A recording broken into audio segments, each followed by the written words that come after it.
Hi everyone, thank you for joining in the Zoom room or on the YouTube live stream. We'll give a couple more minutes for people to join and then we'll get started.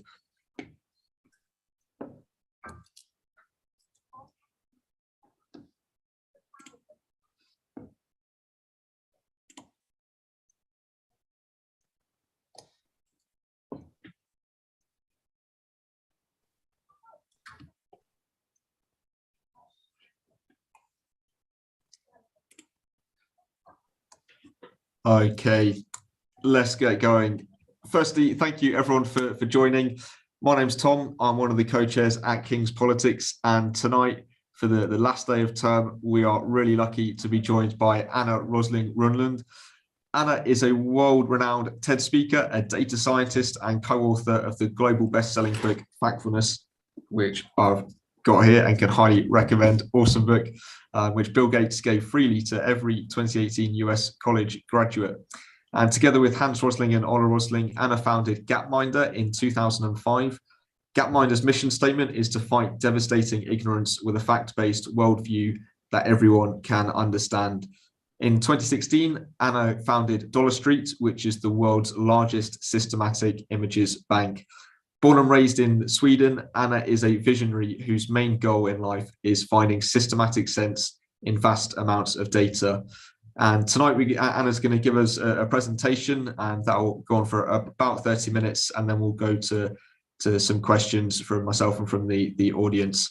So Anna, thank you for joining us this evening. Over to you.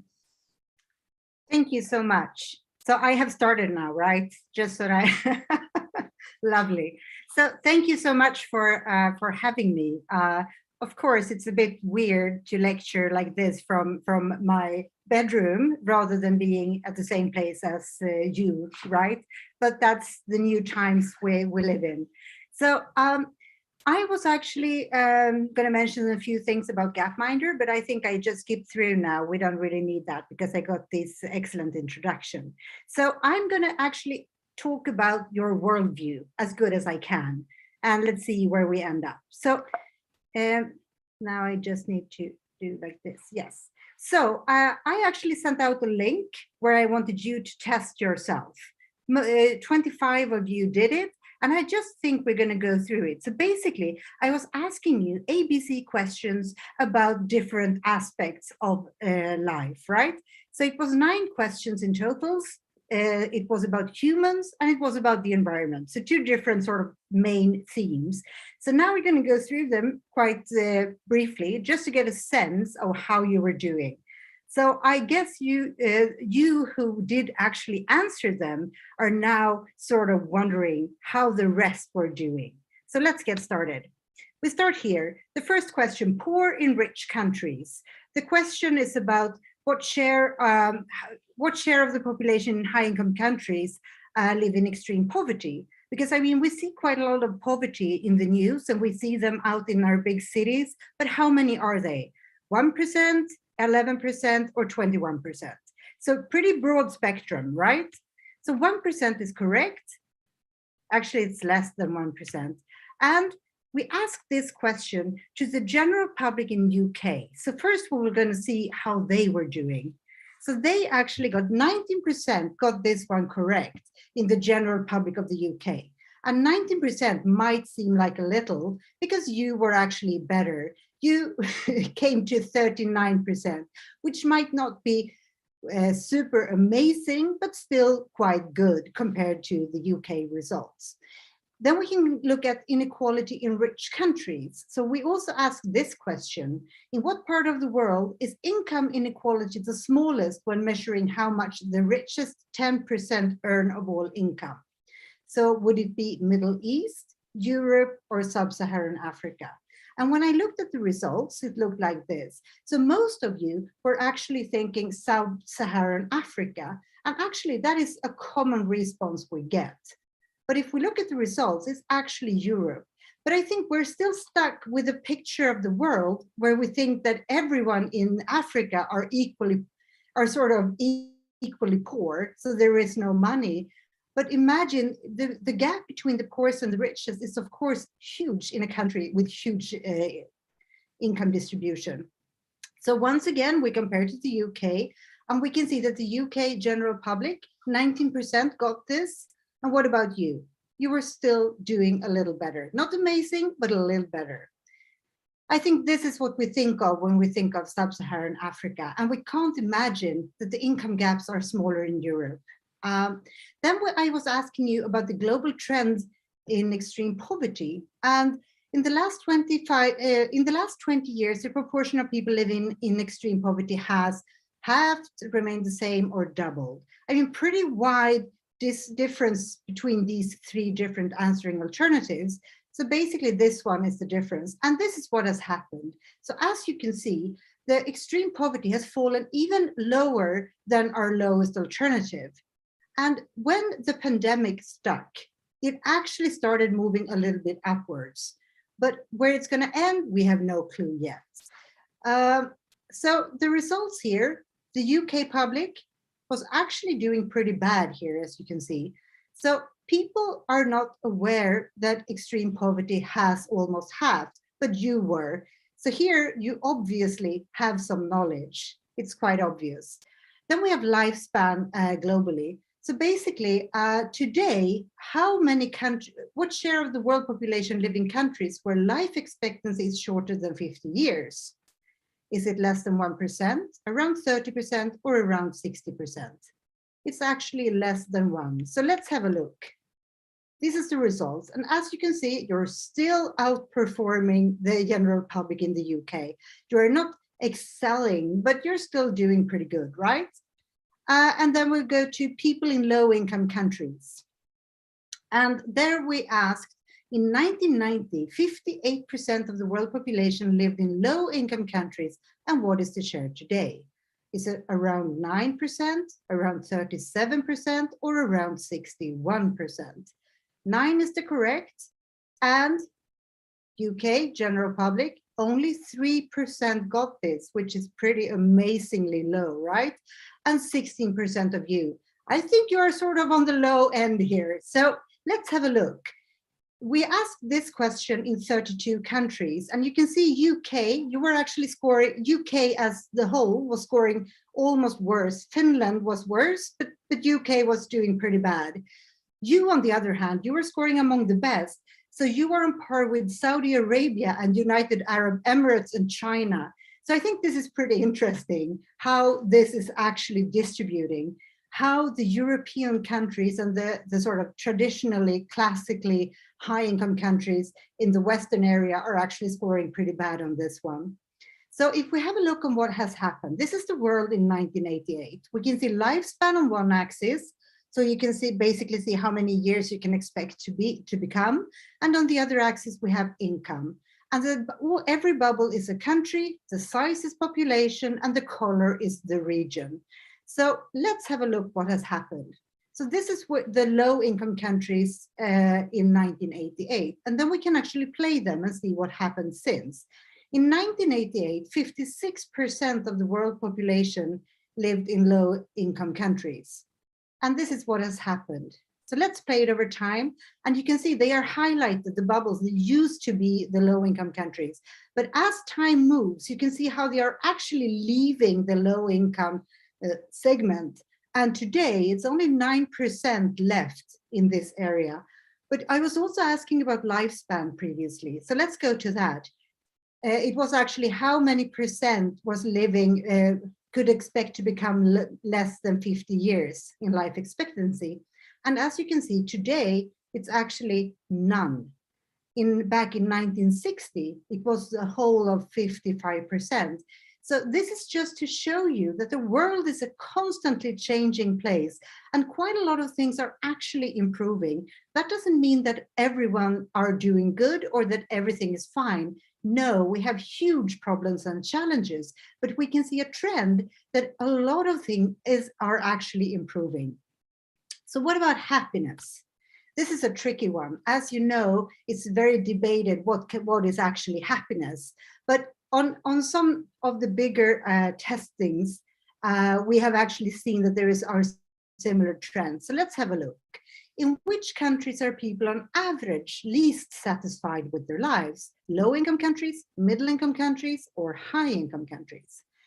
As you can see here, this is how you voted. So most of you was actually saying high income countries, that people were least satisfied with lives in high income countries.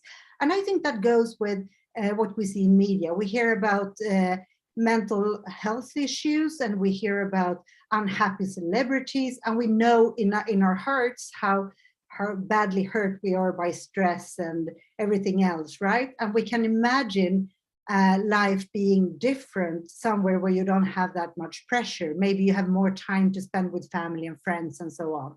But if we look at the data, we can see that in most of these testings, actually low income countries are the least satisfied with lives. So in the UK, a few of the people got it, but look here, in your group, here you were actually not at all convinced that that sort of getting better resources and life stages would actually help creating a better life. So I created this chart for you. As you can see here, you have a happiness score on one axis and income on the other. I colored the bubbles by income level, and you can see here, down here in this area, we have the low income countries, and up here we have the high income countries. And if we play this, we can see what has happened over time. And you can see there is a correlation. It's not exact, of course, but you have a correlation. And if you compare UK up here in the sort of rich, high income level corner, you could see compared to Burundi, it's a huge difference. And if we highlight them, UK and Burundi, I actually picked a couple of examples from the Dollar Street project that I founded. So one of the families we have been visiting is this one, the Bioti family in Burundi, and this one in the UK. So I would just like to do a quick comparison. I'm not saying that the UK family is perfectly happy and the Burundi family is perfectly unhappy, because that is not how statistics work. But because it could be that the Burundi family is actually very happy and the UK family might not be. But statistically speaking, they should represent the outer ends. And I'm just going to show you the material living standards, how that differ. So here are the two families.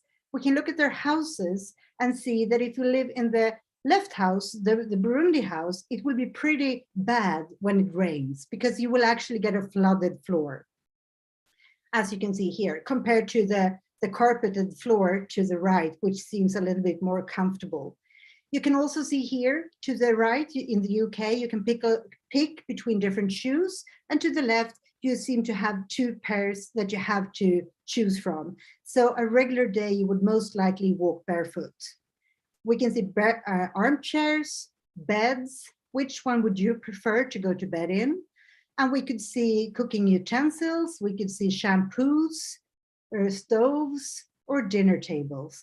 And as you can see, we can also look at the toilets and how to make the laundry and how to store your clothes. I mean, basically, when you live in extreme poverty, you will have so little time left to do things you love, because you will be stuck in the chores that will take all of your time, because everything is cumbersome. Just collecting and fixing and doing things and having the family survive sort of eats your whole time. So in this area where we have the low income countries, you will basically be stuck trying to survive, having these very essential tools at hand. While in the middle income, you will have a slightly better situation where you will be able to transport yourself, you will get clean water, you will be able to cook, and you will have electricity and light, which is pretty good. But still, as you can see, it's not like self-fulfilling and satisfactory in the way it looks, maybe, but it's still, you have the functions more or less in place. And then when you come up to our income level, you will have a stove top where you can prepare several dishes at a time. You might decorate your home with furnishings just for your liking to express yourself. You have, of course, hot and cold waters indoor. You don't have to walk to get it. And you can spend your time instead strolling down the streets or having, pizza with your friends and families outdoors. So basically what we get here on level 4 on the high income countries is spare time, which is something it's hard to get on the lower income levels. And I think that might be the key to why this group seems to actually score themselves as happier. And when they do studies and look at how people in different countries perceive that people in other countries are feeling when it comes to happiness, we almost always underestimate how happy other people feel. So usually I think a lot of people actually feel better than we can imagine at many times. And then we should look a little bit at the environment. So when it comes to the environment, then we have this one, effects of stopping emissions.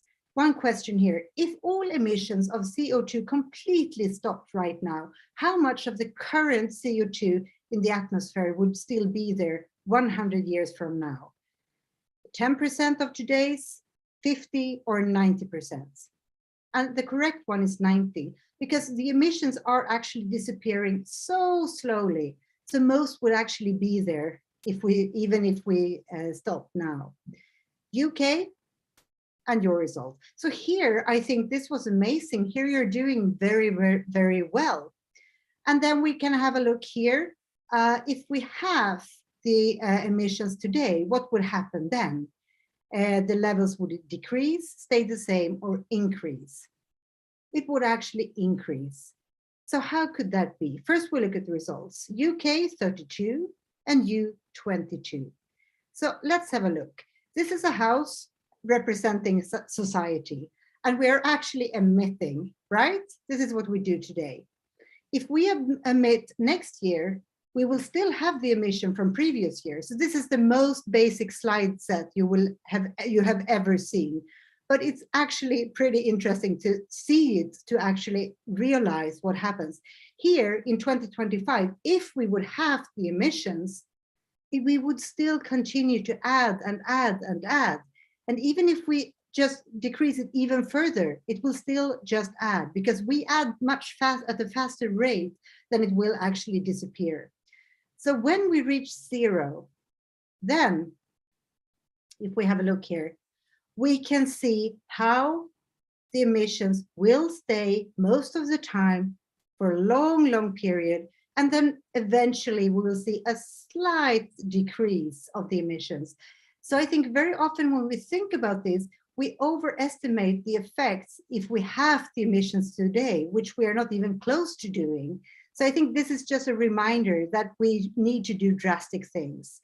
And if we look at the fossil reserves, during the past 40 years, the amount of natural gas remaining in known reserves have reduced to less than half, remained more or less the same, or more than doubled. And the correct answer is more than double. It's very easy to think that when we use a lot, we will actually sort of we will get out of the gas and the oil. But if we have a look after seeing the results, here you were doing exactly the same as the general public in the UK. This is what's going to happen, or what we have found. And what we can see is that we are actually finding bigger and bigger reserves, which means they are working against us, because we can continue to get it out of the surface and sort of not just sort of keeping the emissions on the level we have today, but actually we could even increase them, which is a pretty bad thing. So if we look in the 1965, this was the amount of energy that was consumed, and this is today. And as you can see here, 82% of what we are consuming today are still oil, gas, and coal. And it's only a small fraction that is like green, and just 1% that is solar. And I think here it's important to recognize that even though all the companies around us are actually bragging about how green they are, it's still a more or less unsolved problem. So we shouldn't relax and think that it's already solved, because it's not. So then I guess you are interested in how did you do? So you got 9 questions. And now let's have a look at your results. So you were 25 people. You know, this is super rough, but it's just that you get a chance to screen your knowledge and see what your peers were doing as well.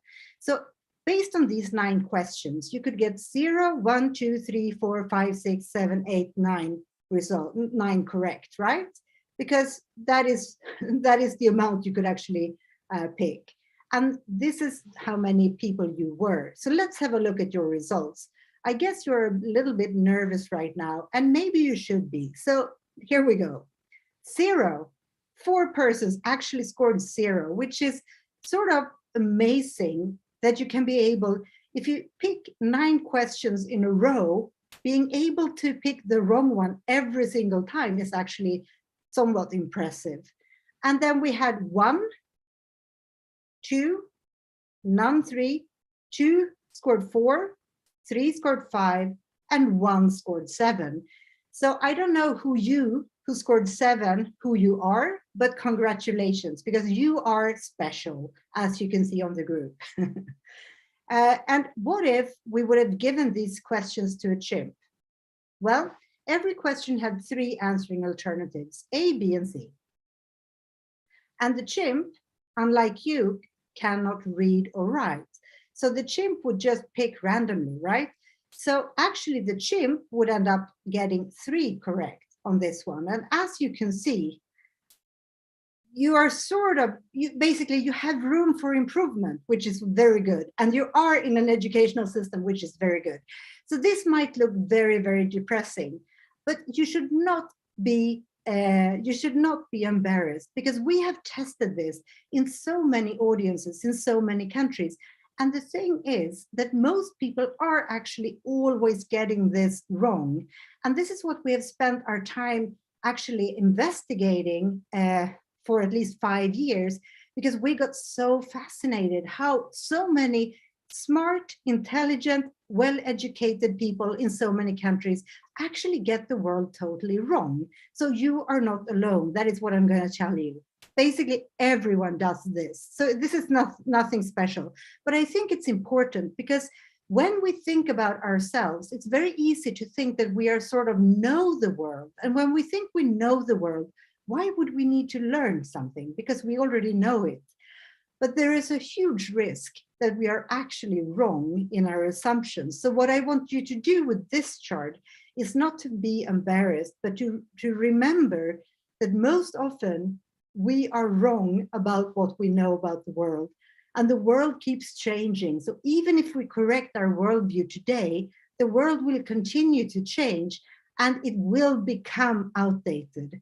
So we have to go to the facts and find the data before we make decisions, because that's our only chance to make decent decisions. So what you can do, you can go back actually and do the same test I gave you. And if you do it again, and if you click that you want to do the certificate, if you score correct on all 9 questions in a row, you will get a diploma on your own that you can actually print. So please go back and do it again. And then you can actually change this feeling of embarrassment into something you can brag about, because you will be unique if you actually make that. So why are we wrong? That will be the next question. Why is this? I think the majority of the reason might be this one. When we go to school and we learn about the world, there's a risk it will become outdated, because time passes by and what we learn by heart will actually not live as long as we do. So we have to constantly update our knowledge. And then very often we get our worldview, some parts of it, by just sort of looking out the window. But that doesn't really work to get a worldview, because what we will see will of course be too narrow, because the world is so much bigger and we cannot see everything for ourselves. Then we try to watch the news. I think most of us do, and we feel that that's the way to keep track of what's happening. But the problem is what we see in the news is very dramatic images of very bad events. And that shapes the way we see the world, because in the news, of course, we only see the dramatic. And I mean, that is very basic information. But when we only see the dramatic from around the world, while when we look out the window where we live and we see that everything is calm and boring today as well, then we get a very skewed understanding of how the world looks. So if we look at reality instead, then we will see that most people on a daily basis will do very basic things. They have to find somewhere to sleep, they need to brush their teeth, they need to go to toilet, they need to wash their hands, they need to eat, and they need to move around. So I mean, most people do this. You get back and forth to work or to school, and it's sort of an everyday life that is very ongoing, and it will not end up in the news.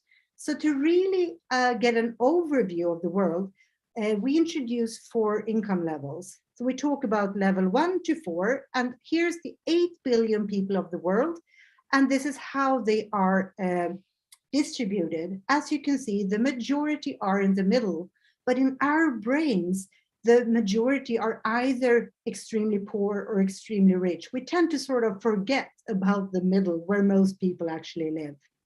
So if we take transportation as an example, level 1, you will have to walk if you get somewhere. Level 2, most likely you have access to a bike. Level 3, most likely you have access to a motorcycle. And level 4, you have access to a car. I mean, maybe you choose to ride a bike, but you can go with a cab if you need to, and so forth. And this is how the world population was distributed in 2018. As you can see, the typical human being on Earth lived on level 2. And it was an Asian person who actually owned a bike to move around, just so you get an idea what life is like. And if we look into the future, if the current trends continue, this is what we most likely will see. The population in the world will increase, and we will see that fewer will live in extreme poverty, and the majority will move upwards towards level 4. And now the typical person on Earth will rather most likely have a motorbike than a bike. And as people move closer and closer to level 4, the emissions will actually increase quite a lot, because the emissions on level 1 and 2 are very marginal. The tiny amount of CO2 comes from there. But on level 4, there you will see the majority. And as people are struggling so much on level 1 and level 2, you will see a constant struggle trying to get to the richer life where you have more spare time. So it will be unavoidable that we will be quite a lot of people in the richer end. So it's very important that we now actually try to solve the big scale climate issues, because we need to sort of be prepared and be a role model so that we can spread a sort of sustainable solution, because otherwise it will be a little bit tricky. So then now I'm going to just end here with a new thing that we actually have been doing. So we have been testing questions, thousands of questions throughout the world in different countries and in different audiences we speak to in different areas for many years. But now we have actually a pilot, which we call the Gapminder Index, where we have done something we never did before. We have actually asked people in different countries how they perceive other countries. So I will take you through that briefly. So we ask questions. Once again, it's still ABC questions like this one. How many babies in Zambia got vaccinated against some disease? And here we can see the results. We had 4 countries answering: Morocco, India, South Africa, and UK in this case. And you can see that a minority, a fraction here, was actually correct. Most were very wrong, because the perception of Zambia is that it's a much worse place than it actually is. We asked the same in Cambodia, and you can see the same trend. And we asked questions about education, like this one. How many in North Macedonia are enrolled in schools? And we can see the same pattern. Few people answered the correct one, and they underestimate the progress happening.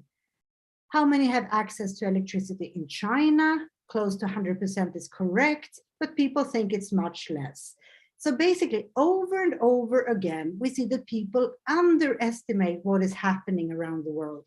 So in this index, we did a systematic first pilots. We asked 3 questions: babies getting vaccination, primary school, and access to electricity. And we asked that in 3 different countries. And this is sort of the result for China, just to show how we are calculating. So here we added up these results, and then we look at how people are answering about all these different countries. So we asked about all countries for these 3 indicators in the UK, in Japan, and in Brazil. These are the 3 countries we have tested. As you understand, it's a tiny sample, but it's still a first step. So we asked them about the electricity in China. This was the sort of average perception that 65% in China have electricity, while the reality is that almost 100 has it. So here you can see there is a gap between the perception and reality. And this we've done in all countries. And as you can see here, everything that is yellow, now you get, yeah, you can move around the window. I forgot to do that. So it was hiding my label in the top right corner. But as you can see, the yellow countries, those are the countries where people are actually answering pretty correct. And you can see that those are the classical high income countries, the Western Europe, Japan, South Korea, and Australia, more or less, New Zealand as well. While all the others, people are underestimating progress in different shapes, but quite a lot overall. So let's see. So here, this is, so we added them together to an index. And this is actually the progress of the countries, where you can see that most countries are actually close to 100% in this, in our index when it comes to education and electricity and vaccination. And here we have UK in the top. And this is the perceived view of the world when we compare them. And as you can see, the real world and the perceived world are 2 completely different ones. So here we have UK again. The perceived UK is here, and the actual is here. You can see the gap is not that big. But if we go to Senegal, for instance, you can see the difference is huge. So they're pretty high up and are pretty advanced, actually. But people think that they are actually almost haven't started progress, basically. So here, these countries, and if we look at the richest countries, we can see that these countries are outliers because they are on the top in the income, but people are underestimating them quite a lot. So most people of the ones we asked couldn't imagine that those countries, Singapore, Qatar, United Arab Emirates, and Saudi, were actually performing as well as they are. So I think this is just a snapshot of something that we have started working on, which we haven't fulfilled yet. But it's a start to actually get an overview of the world and how the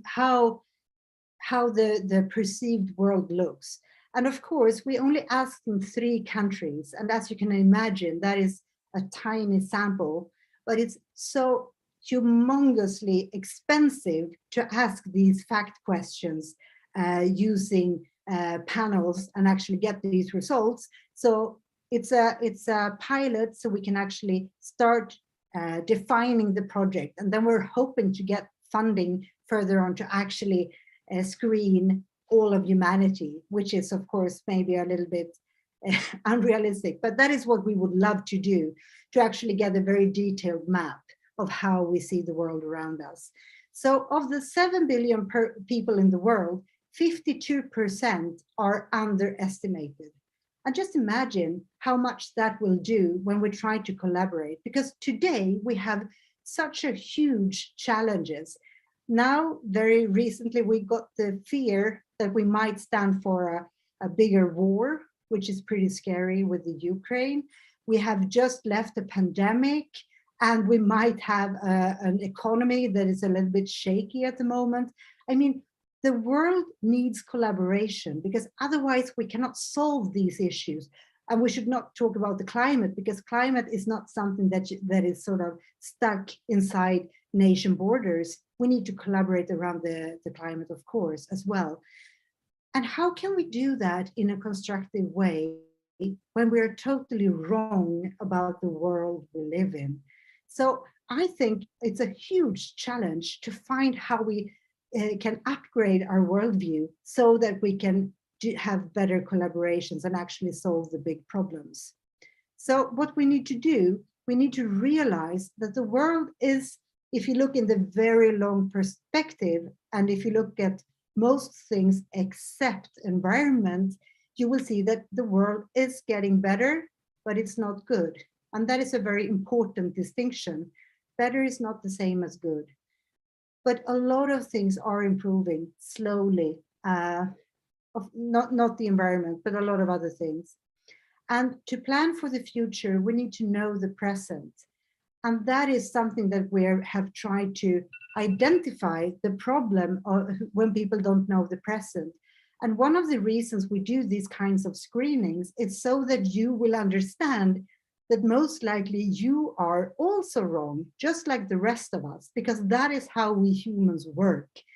So we need to sort of override our brain's incapability of actually dealing with all these facts and data that we finally have access to, because we have to also to remember that it's a very new thing that we have access to data.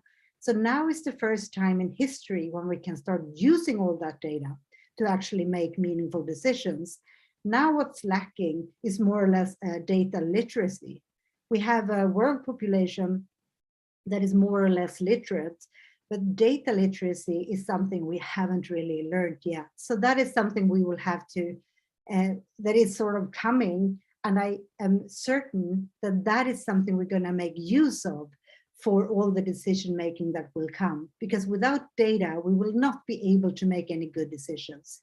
So everything comes down to this. We need to find ways of actually overriding what our brains and our gut feeling tells us about the world, because most likely those are giving us the wrong informations.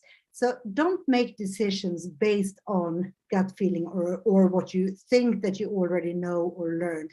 Double check before you make decisions, because we don't want to be as bad as the monkey or even worse. We want to excel and we want to make good and decent decisions. So please make sure to upgrade. And this is our new tool, the upgrader, which is something you got your test in this. And what you can do here now, this is also sort of a pilot, but here we have tests for all these, the UN goals. So you can actually test yourselves in all these different silos, and you can get a diploma for each and every one. And that is, of course, also totally free. So it's just that we're hoping that people will start learning. And we try to make a learning process that will be much quicker than actually sitting down and going into depth in each and every area. Because to be honest, who will spend that time? You might do it within your own silo and your own field of interest, but you wouldn't do it on all the other areas. So we try to make small tests where we have identified that people are mostly wrong on these questions. So we basically narrowed it down to the biggest misconceptions that we have found in each and every SDG goal. So that is something I would suggest you to do. Also, if you want to do more, I could actually recommend reading our book, totally optional, of course, and doing the certificate, so you get all correct answers.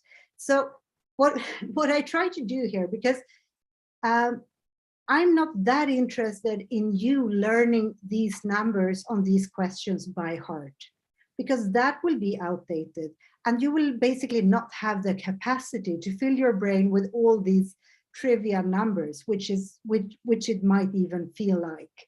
So rather, it's about finding ways of getting the overviews, the general trends and proportions, and having guidelines and patterns and rules of thumbs to actually deal with the shortcomings of our brain's way of thinking. So we remind ourselves to actually look for data and upgrade. And to do that, we need to be very humble and we need to be curious. I think those are the two most important words. So please forget about the exact numbers here, but remember to be humble and curious, and remember that most of us are wrong if we just trust our gut feeling. So please continue to check data and numbers before making decisions. Thank you. So let's see if we have some time for questions as well, if anyone has. That's great. Thank you for the presentation, Anna. It's super interesting and really interesting to see how King's Politics compares to the rest of the UK and the rest of the world too. If there are any audience questions, please send them in. If you're on the Zoom call, feel free to raise your hands if you'd like to ask the question live on screen, or you can feel free to write it in the chat too. And if you're watching the live stream, please add a comment and we'll bring in those questions too. While people are doing, Josh, did you have a question? I actually just wanted to say thank you very much, Anna. That was enlightening, and it's such a challenge to kind of see a way forwards to deal with the many challenges that we face. But it's also really important to kind of keep some hope in our ability to face those challenges, and having a realistic view of the progress that we've made so far is obviously really important to that.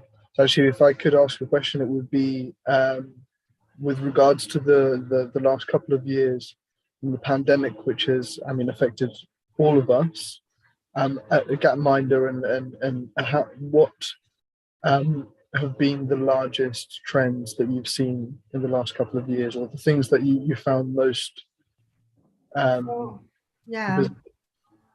So there you could, I think I will give you a very disappointing answer. And that will be that the kind of data that we usually use is the super what do you call it? It's sort of seldom updated and very delayed kind of numbers. So more or less, we are still waiting for the data sets to come so that we can start using them. We are also compiling a few data sets here and there and combining data. But when it comes to the pandemic, we are actually waiting for the research to become super solid. And when that we usually have as a rule of thumb internally, that when we have a research community that starts finding an area no longer hot and very debating, when they think this is sort of common sense, that is the kind of data that we usually work with. And we're not there yet. And also, for the few first data points we have found, started looking at, it's so far showing less, it's less visible in the global view than you would imagine for a lot of things that we have preliminary data for. So even if it was a huge challenge for humanity, and it has been a horrific time for all of us, and with a lot of deaths and a lot of closed schools, a lot of things has happened, but I think the real effects that we will look at will be the ones you will see in school performance maybe 5 to 10 years from now, basically when the data starts to become dull. If it makes sense. Great, thank you, Josh. A question was sent in beforehand, which I think was really interesting, which is data visualization and analysis can be a powerful tool in understanding trends and patterns in social and economic issues, but is often simplified or shaped to demonstrate a certain agenda.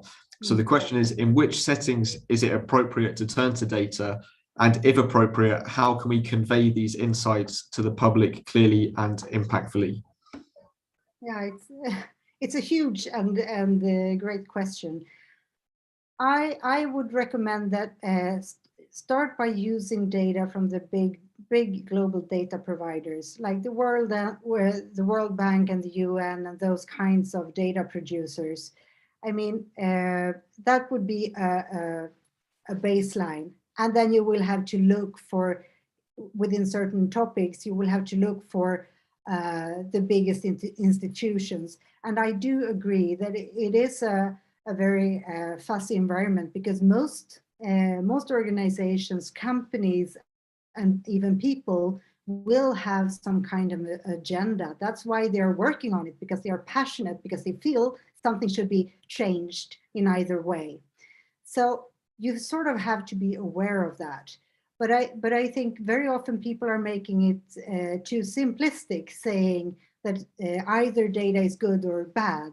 But very often I would recommend go to several sources if possible, and actually make sure that you're not totally off. And if you're not able or have time to do that, use the big data providers like the UN and the World Bank. It's never going to be perfect. It's a lot of problems even with that data. And it's very often, it takes several years before they release the numbers, which is extremely frustrating. But I do think that is the chance we have, because otherwise we might end up in more of sort of an activist world, where you might have numbers that might be non-validated in a sense. But that doesn't mean that you should sit still and do nothing. If you're passionate about something, you will have to do things even though you don't have perfect data. So you cannot either just sit back and wait for the perfect data set before you do anything, because that data set will never come. Data is always imperfect. So you have to balance those two. So use as much data as you can, and use it from big data providers as wise as you can, and try to stay away from just listening to people within your own silo. Rather try to listen to your opponents and try to realize why they are angry on your opinions, and try to learn from that. Because I do think that if we're going to make a big difference and make the world a better place, I think we will have to collaborate with people of different opinions and based in different parts of the world. And it will be frustrating and cumbersome, and we will not reach a perfect solution for none of us. But I think by going the middle way and collaborating, that is the chance we have. So I don't know if it's a good answer or a bad answer, but we have to use data when we can, but we can't wait for the perfect data set either. Sure, that's great. Thank you. Sarah, have you got a question? Over to you. Yeah, thank you. Thank you so much, Anna. This is wonderful to remember how we have to challenge our own misconceptions. But I can't stop but wonder, this talk has been useful for me to just remind myself, okay, I need to get informed and challenge my misconceptions. But it's a bigger problem, right? It happens to everyone.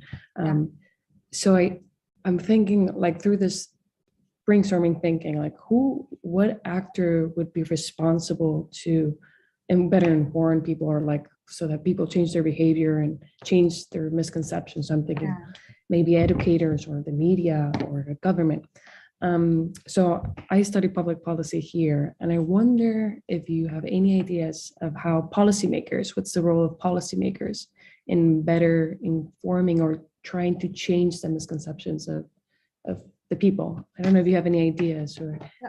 So I think I do have. I mean, in the ideal world, we would get the news well balanced, and we would get a sort of a backdrop where we would get the big trends and proportions. So we got the news served in a bigger picture.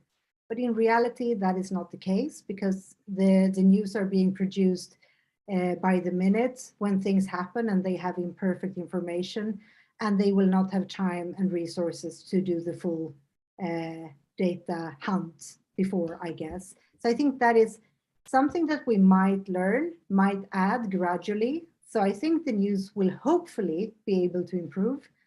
But I do think, meanwhile, while we're waiting for institutions to do that, I think we should actually reach out for the educational system, so that we start teaching the young to actually, when they are sort of shaping their worldview, I think we should make sure that we give them tools to actually find data, and not just learning numbers by heart.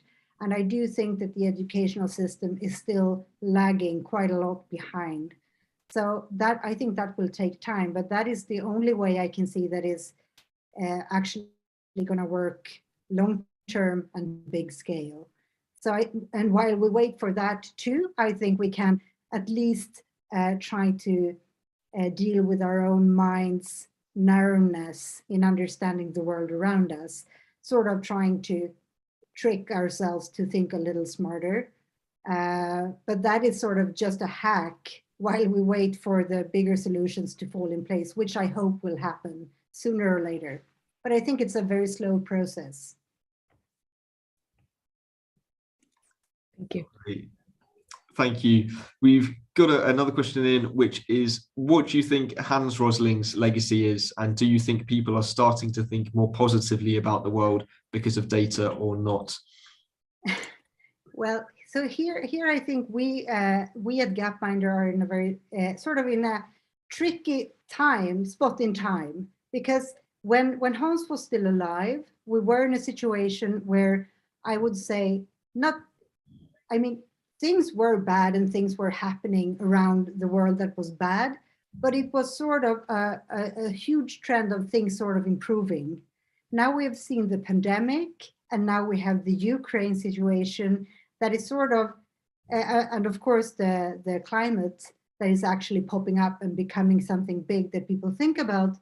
We are actually having people starting to think about the big global risks, which is necessary. I think before those three were in people's minds, we sort of wanted them to remind them they shouldn't they shouldn't focus on small pieces in a system where you could see a long-term positive trend. We should rather look for the big risks, which was the pandemic, a financial crash, the climate, poverty, and now I sort of lose my World War III, basically. And now we are in the bad situation, I would say, when we are much more aware of the bigger risks, which makes part of that, the whole communication about people should be aware of positive things happening is no longer the full story, if you know what I mean. So that I think would actually have changed a little bit. But Hans' legacy is sort of to be data driven as much as possible, and being guided by trying to do good for many. And that is something I think all of us should continue and actually foster and spread. Great. Yeah, thank you. We got a similar question to, I think, the one Sarah asked in terms of the way governments and public policy professionals can better use data. So specifically in relation to the pandemic, how do you think governments have done in terms of how they've communicated data? I think in my head, the briefings from the government in the UK, where you've got the public health experts going through these quite complicated presentations that are long, lots of data.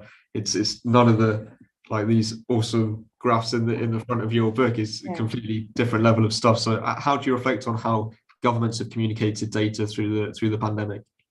So I basically just followed Sweden closely, and I could agree we had the same situation here with hard to read charts and pretty confusing presentations every now and then. But I do think they did something important, and that was trying to create a transparent situation where people should actually be able to see what was happening and react on sort of the daily situation. And I think that was an important piece. And I do think that they will increase their skill of communicating in this mass scale.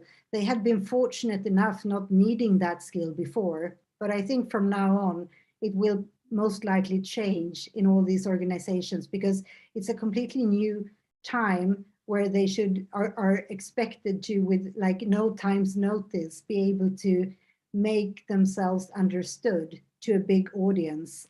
And before, when not much happened, they didn't have to do that. And I'm convinced that they will learn, but I'm not sure that they will be the first to learn. In society, I would say governments and bigger institutions generally are not spearheading the development when it comes to communication skills, even though they are expert in the field. So I think they will have to look around, and they will have to gradually learn the skills needed. But I do think we have to also to remember that they have to make themselves understood, but that is not the same as they have to make super beautiful presentations, because that is not their core. They just need to be understood, and they should have their data transparently available for download so that any researcher group around the world could actually use the data.